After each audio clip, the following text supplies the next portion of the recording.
Ebbene, mi hai chiesto più volte in questi mesi come mai alle mie spalle non ci siano dei cuori. Eh già, perché i cuori sono decisamente la mia passione e San Valentino ne fa da protagonista. Ecco quindi che oggi ho deciso di racchiudere qualche piccolo consiglio dedicato a questo festeggiamento che in particolare è legato alla festa degli innamorati, ma per me San Valentino è la festa dell'amore perché celebra il mio Valentino, che è stato il mio nonno, che con un matrimonio di oltre 60 anni ha celebrato l'amore proprio in tutti i sensi. Ma esiste un bon ton di San Valentino? Ma diciamo che come festa e tradizione possiamo dare libero sfogo alla fantasia, ma sicuramente ci possono arrivare in aiuto diverse pillole che abbiamo affrontato nelle ultime settimane o negli ultimi mesi. Partiamo ad esempio dal bon ton del gentiluomo, perché è una festa questa dedicata in particolare alle donne e quindi la gentilezza e la cavalleria nei loro confronti sono decisamente le protagoniste. Ma qual è il regalo giusto?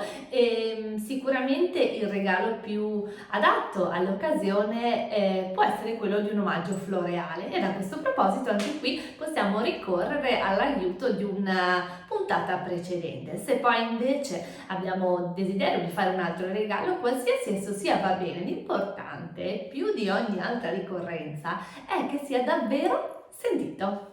E quindi possiamo ricordare il bon ton per apparire il meglio, il bon ton della buona conversazione, il bon ton di coppia, il bon ton del grazie e anche l'ultimo appena visto, il bon ton dei complimenti. San Valentino o qualsiasi altra festa, donna o uomo che sia, non dimenticate mai, lo sapete benissimo, di accompagnare qualsiasi tipo di omaggio con un biglietto scritto a mano, anche una lettera ad esempio potrebbe essere l'occasione giusta per scriverla.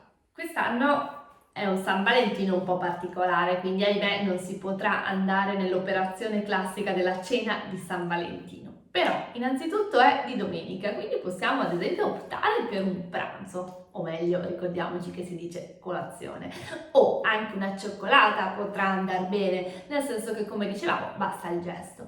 Potrebbe essere però una buona occasione per organizzare una cena in casa, magari più curata, magari insomma anche un po' più particolare e perché no, magari facendo cucinare il galantuomo di casa o magari cucinando assieme e a questo proposito facendosi aiutare magari anche dalla pillola sul bon ton della tavola.